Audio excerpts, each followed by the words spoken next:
In a dimly lit workshop, a reclusive taxidermist meticulously preserves animals, believing he can perfect life itself. Surrounded by glass-eyed trophies and rusted tools, his latest project, a half-stuffed wolf, hints at his growing delusions.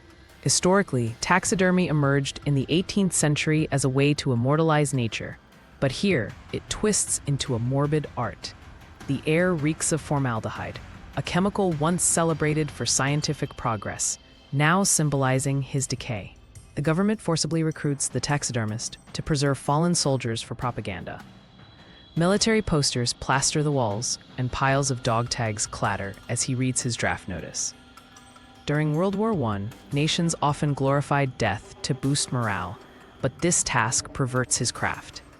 His trembling hands, once skilled in delicate preservation, now face the horror of human taxidermy. The line between art and atrocity begins to blur. The taxidermist stitches a fallen soldier into a grotesque eternal warrior, posed mid-salute.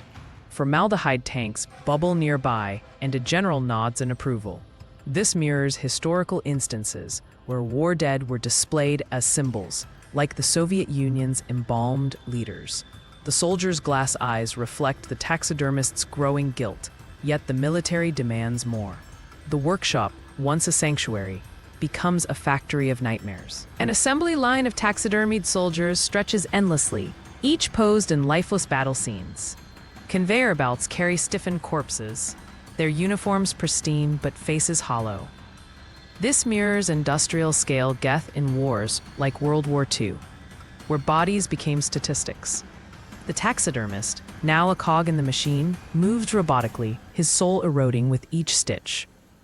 The factory's hum drowns out his conscience. Civilians cheer at a museum exhibition of immortal heroes, oblivious to the horror. Children press their hands against glass cases, mimicking the soldiers' salutes. This echoes wartime propaganda exhibits, where death was sanitized for public consumption. The taxidermist watches from the shadows, his creations now tools of nationalism. The crowd's applause rings hollow, a stark contrast to the silence of the dead.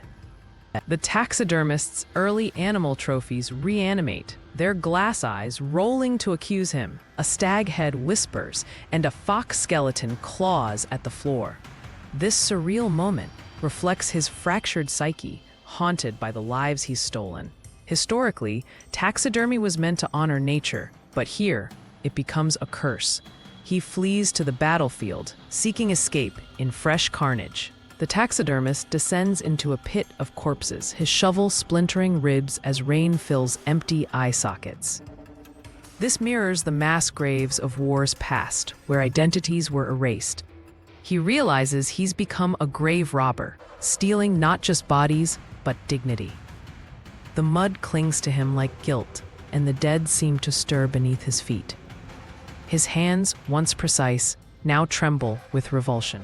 The taxidermied soldiers shamble toward him, their stitched mouths twitching, bayonets still gripped. This nightmare echoes folklore like the golem, where creations turn on their makers. Their hollow eyes demand purpose, but he has none left. The factory's flames flicker in the distance, a symbol of his consumed morality. He tries to fix them again, but his hands are too weak. In madness, the taxidermist preserves himself, posing his corpse among his creations. His glass eyes reflect the factory's flames, a final irony. This mirrors historical figures who sought immortality through preservation, like Lenin. His tools lie neatly arranged, waiting for the next willing hands. The cycle of control and dehumanization is complete, yet the war rages on. Decades later, tourists photograph the Art of War exhibit, oblivious to its origins. Flashbulbs illuminate the taxidermist's face, now a relic himself. A child mimics his salute, reducing horror to a gesture. This mirrors how history often sanitizes trauma, turning suffering into spectacle. The dust settles, but the desire to preserve and distort outlives the war.